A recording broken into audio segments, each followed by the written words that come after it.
형제가 여러분 안녕하세요. 오늘은 4월 26일 목요일 고난을 통과한 산소망이라는 제목으로 베드로전서 1장 1절부터 7절까지를 묵상하겠습니다. 1절, 예수 그리스도의 사도 베드로는 본도, 갈라디아, 갑바도기아, 아시아와 비두니아에 흩어진 나그네 2절, 곧 하나님 아버지의 미리 하심을 따라 성령이 거룩하게 하심으로 순종함과 예수 그리스도의 핏부림을 얻기 위하여 택하심을 받은 자들에게 편지하노니 은혜와 평강이 너에게 더욱 많을지어다.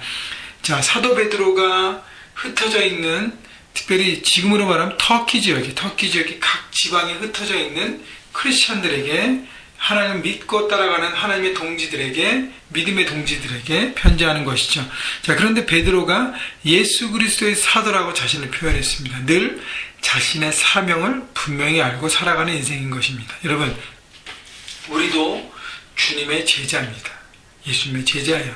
내 아이덴티티가 뭔가, 내 정체성이 뭔가를 여러분 늘 삶의 현장에서 기억하고 살아가야 우리는 세상의 제자가 아니라 주님의 제자예요. 그래서 주님의 말씀과 주님의 뜻을 세상 가운데 살아가는 사람들입니다. 그렇기 때문에 잊지 마십시오. 내 정체성을요. 자, 그 다음에 베드로는 본도, 갈라디아, 갑바도기아, 아시아와 비두니아에 흩어진 나그네. 자, 터키, 지금으로 말하면 터키, 소아시아에 각 흩어져 있는 하나님의 향한 성도들. 자, 그들이 여러 가지 상황 때문에 고난과 환난과 어려움 가운데 있습니다. 그래서 그들에게 믿음으로 사는 하나님의 사람으로서 그 모든 시련과 고난을 돌파하고 고난의 때에 있는 모든 성도들에게 어떻게 해요? 격려와 위로와 확신의 메시지를 사도 베드로는 보내고 있는 것입니다. 그렇기 때문에 여러분, 그 고난 가운데, 문제 가운데 있는 성도들에게 힘과 용기를 주는 메시지, 그 편지를 보관해 주고 있는 거예요. 그래서 우리 크리스찬들은 하나님 아버지의 미리 하심을 따라 성령이 거룩히 하심으로 순종함과 예수 그리스도의 핏부림을 얻게 하여 택하심을 받은 자들이라 라는 표현을 썼어요. 다시 얘기하면 주님으로부터 복음을 얻고 주님의 십자가의 그 피 묻은 복음을 듣고 하나님의 사람으로 서는 그 모든 것에 택하신 부르심을 받은 사람이라고 얘기하고 있습니다. 여러분, 우리는 주님으로부터 부르심을 받았어요. 우리가 한 것이 아무것도 없고 선물로 받았습니다. 은혜입니다. 여러분, 그것을 기억하게 하는 것이죠. 여러분 주변에 어떤 문제와 상황과 어떤 것인지 모르지만 힘들어하고 지쳐있고 낭만 가운데 있는 지체가 있다면 여러분이 돌아보시고 그들을 격려하고 위로하고 세울 책임이 있는 것입니다. 여러분, 그렇기 때문에 특별히 형제교회 안에서 우리 교회 안에 있는 모든 성도들을 돌아보십시오. 또 여러분 나눔방에 있는 식구들을 돌아보십시오.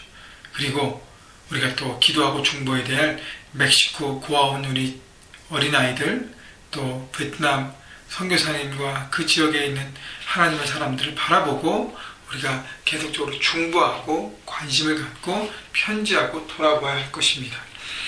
3절, 우리 주 예수 그리스도의 아버지 하나님을 찬송하리로다. 그의 많으신 긍휼대로 예수 그리스도를 죽은 자 가운데서 부활하게 하심으로 말미암아 우리를 거듭나게 하사 산 소망이 있게 하시며.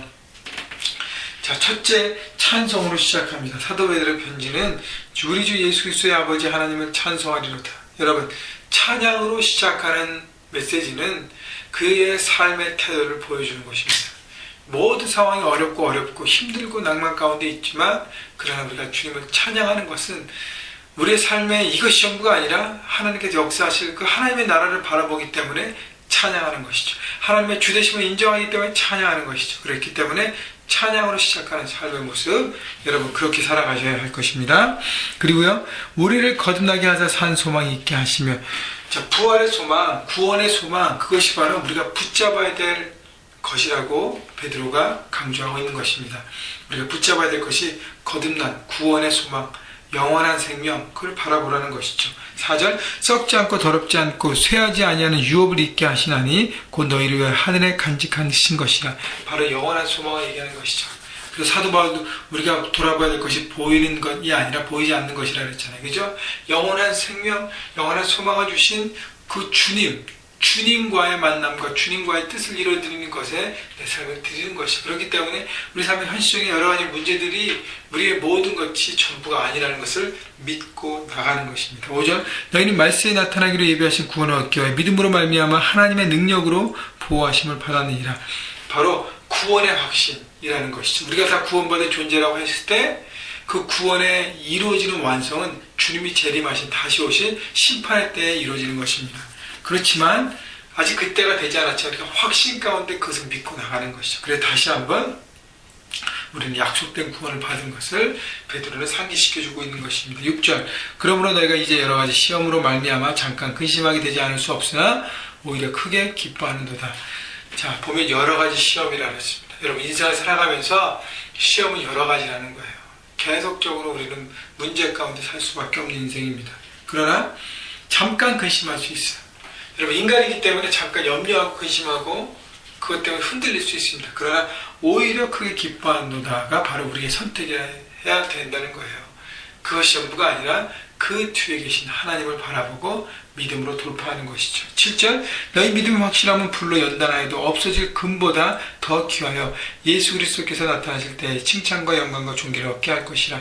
그렇기 때문에 믿음의 확실함, 시험을 통해서 고난을 통해서 연단을 통해서 확실해지는 그 믿음을 붙잡을 때 결국 그것이 하나님의 칭찬받는 종이 된다는 것입니다. 주님의 칭찬과 영광과 존귀를 얻게 되는 여러분 그걸 바라보십시오.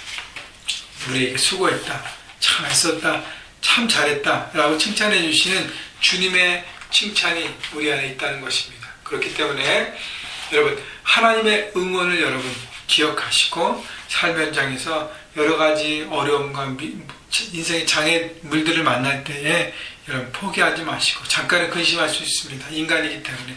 그러나 종구에는 그것을 넘어가서 믿음으로 돌파하고 여러분 믿음이 더 견고하고 성숙되기를 주님의 이름으로 축원합니다. 여러분 우리가 보고 있는 그 고난의 문제들이 전부가 아니라 보이지 않는 영원한 하나님을 바라보면서 주님 바로 영원한 생명으로 우리 인도하신 그 주님 안에 내 삶의 가장 최고의 프라이오리티이기 때문에 하나님 그것만 믿고 의지하고 가겠습니다.